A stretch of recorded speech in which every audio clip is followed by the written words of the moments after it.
Good evening, my Real News Midday TV family. Welcome back to the channel for another news update.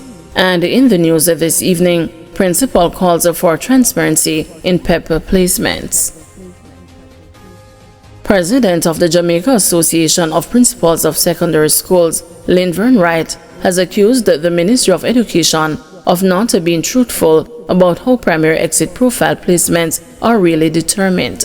Mr. Wright is calling for transparency in the selection process as too many parents and the students were left confused and disheartened following the release of the 2025 results last month. He said the Education Ministry should clearly explain what students' school choices really mean amid growing frustration among parents and educators about the mismatch between preferred schools and the final placements. I think the Ministry of Education needs to clarify what choice means to these parents. Because the fact is that I think students are given a ranking of the top choices, I think 1 to 5 or 1 to 7. Now, if you don't get 1 or 2 and you get 3 or 4 or 5, you could argue that the person got the choice. But I think it's a kind of disingenuous technicality that the ministry uses to have people feeling that they're getting their choices.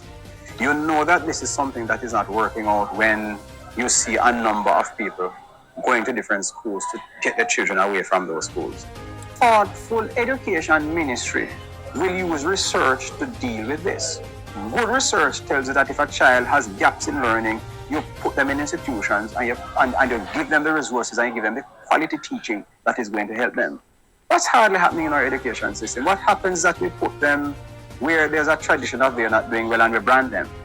And so you hear about failing schools and you hear about high-performing schools. Security guard charged for firing licensed gun during Portmore dispute remanded. A man who was charged with using his licensed gun to open fire at another during an altercation inside a car in Portmore, St. Catherine, was remanded in the parish court on Tuesday. The case against the 20-year-old security guard, Travis Palmer, who is charged with possession of a prohibited weapon and unauthorized possession of ammunition, has been transferred to the gun court for mention on July 21. Allegations are that on January 18, 2025, the complainant was inside a vehicle in Waterford, Portmore, when Palmer entered the vehicle and a struggle ensued. During the altercation, he reportedly beat the complainant, drew his licensed firearm, and opened fire. The car reportedly crashed during the incident. A report was made to the Portmore police and an investigation was launched. Palmer turned himself into the police on June 23 and his Smith & Wesson 9mm pistol was confiscated. He was arrested and subsequently charged after being questioned in the presence of his legal representative. 547 Jamaicans were deported in 2024. A total of 547 Jamaicans were deported back to their homeland last year, the latest economic and social survey has revealed. Another 560 Jamaicans voluntarily returned home over the same period, according to the 2024 ESSJ published by the Planning Institute of Jamaica. Both figures are slightly lower than 2023, when 574 Jamaicans were forcibly or involuntarily returned and the 617 who opted to come back. A total of 2,843 Jamaicans have been forcibly returned over the 5-year period 2020 to 2024, with a high of 653 in 2020 because of immigration violations or their involvement in criminal activities, according to the ESSJ. Some 3,564 voluntarily returned to Jamaica over the same period, the 867 in 2021 being the highest in a calendar year. A total of 2,063 came from the United States, while a combined 427 came from other countries.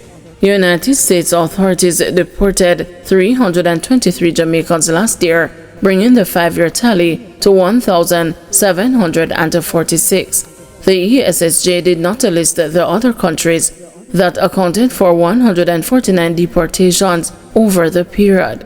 The Jamaican government disclosed recently that it has been notified by its American counterparts that there are nearly 4,000 Jamaicans with final deportation orders, with about 2,500 now confirmed for removal over time based on legal and logistical considerations as part of the mass deportation campaign being undertaken by U.S. President Donald Trump. September 29 trial set for man charged with uncle's gruesome murder amid claims he's mentally ill. A man accused of fatally chopping his uncle, then using a taxi to transport his body parts to a different location where he set the remains ablaze, is to stand the trial beginning September 29. Charged with murder is 43-year-old Samuel Peter John Waldo, a resident of Brooks Level Road, Stony Hill. Investigators say he used a sharp instrument to dismember the body of his uncle, 77-year-old Derek Lindsay, then burnt it. The murder took place at their Stony Hill home, where both the men lived with other relatives. When the matter was called up Wednesday morning in the Circuit Court Division of the Supreme Court, the prosecution said new documents were outstanding. Justice Leighton Pusey told the family in court that Waldo was not brought to court this morning because of some mistake. There are some saying that he is not well mentally. The law says we have to have 2 doctors who agree that he is not well. We have to have the 2 doctors who come here and give evidence, Justice Pusey also stated. He said if they agree that Waldo is not well, then the court will make a determination. The court will deal with it in that way. But we don't have the doctor's report yet. The report we have is from long time. We have to have fresh doctor's report, Justice Pusey said. Lindsay was reported last seen alive on June 4, 2022, and a missing report was then filed by his daughter after his mysterious disappearance. The news broke the story of the grisly find after the burnt remains of Lindsay was discovered 2 days later in bushes in the Cavaliers community, approximately 5 miles from the man's house. Waldo reportedly chartered a taxi and traveled with 2 suitcases loaded with body parts. Investigators say the taxi driver was questioned and released. The prosecution believed Waldo bought $500 worth of gasoline before he was taken to the remote location. The investigator also found that bleach and other chemicals were used in the house where the murder took place to try to clean the scene. However, bloodstains were still found at the home. Thank you everyone for watching. See you tomorrow morning at 6 a.m. for another news update.